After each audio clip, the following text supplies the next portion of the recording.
전날 많이 검색되었던 뉴스들 중에서 최신 경제 뉴스를 중심으로 현 상황을 깊이 있게 정리해 보았습니다.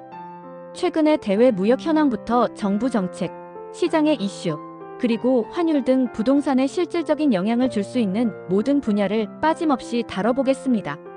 첫 번째, 무역 수지 적자, 수출 감소가 부동산에 주는 시그널. 8월 초 기준 우리나라의 수출이 전년 동기 대비 4.3% 감소했습니다. 특히 미국으로의 수출은 14.2%나 줄었고 유럽연합과 일본, 중국 등 주요국에도 모두 감소세를 보였습니다. 수출이 줄면 기업 수입은 물론 제조업 중심 지역의 일자리와 소득에도 직접적인 영향을 미치죠. 이런 흐름이 이어지면 공장 부지 및 근로자 주거지를 중심으로 한 산업단지, 주변 부동산 수요도 함께 위축될 가능성이 높아집니다.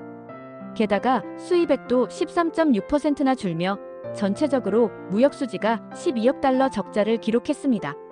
지금은 무역 수지가 빨간불이라는 점도 부동산 투자 시 주의해야 하는 신호로 보아야겠습니다. 두 번째, 반도체 수출 확대, 특정 지역 부동산 전망. 다만 반도체 수출은 12% 늘어나며 우리 수출의 26.5%를 차지할 정도로 비중이 높아졌는데요. 여기에 힘입어 경기도 동탄, 평택 등 반도체 클러스터 인근 주거상업 지역은 여전히 견고한 수요가 유지되고 있습니다. 그러나 미국을 비롯 주요국과의 반도체 관세 협상이 변수로 작용하고 있습니다.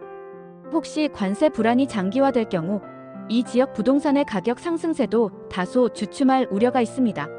세 번째, 대외 악재, 미국발 금리 및 관세 여파.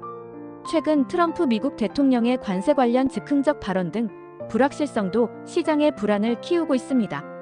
만약 미국이 실제로 특정 품목에 높은 관세를 부과한다면 글로벌 공급망 변화, 국내 기업의 마진 악화가 이어질 수 있고 외국인 투자 감소, 취업시장 둔화로 연결되면서 상업 아파트 시장 전반에 부정적 영향을 줄 수 있습니다. 또 최근 달러 대비 원화 환율 역시 1380원대에서 떨어지지 않는 등 환율 불안도 지속되고 있습니다. 이럴 경우 외국인 투자자 이탈, 글로벌 자본시장 변동성 심화로 서울, 강남, 용산 등 주요 부동산 지역에도 투자 심리 위축이 이어질 수 있습니다. 네 번째, 정부의 대출 세제 정책 변화, 실수요자 대응 전략. 최근 정부는 부동산 시장 안정화를 위해 대출 규제를 강화하는 등 정책 기조를 이어가고 있습니다. 627 규제 이후 서울 아파트 매매 가격이 6주 만에 다시 상승폭을 키우는 등 일부 과열 양상을 보이고 있는데요.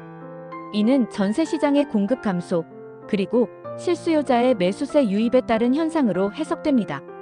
하지만 대출 문턱이 높아진 만큼 실수요자의 자금 마련 부담은 더욱 커졌다는 점, 사업용 부동산이나 다주택자의 추가 매입엔 더욱 신중한 접근이 요구됩니다. 다섯 번째, 한국은행 기준금리 동결 시사와 시장 전망. 최근 한국은행은 기준금리를 동결할 것이란 전망이 대세를 이루고 있습니다. 원자재 가격 상승 등 변수가 상존하고 있습니다. 부동산 시장에서 금리의 영향은 매우 크죠. 금리가 올라가면 주택담보대출 이자 부담이 커져 신규 거래가 줄고 기존 매물은 늘어날 수 있습니다. 따라서 하반기 부동산 시장은 금리 정책 및 대외 변수에 따라 큰 폭의 조정 가능성도 염두에 둬야겠습니다. 마지막으로 단기 급등보다 실수요 안전성 우선.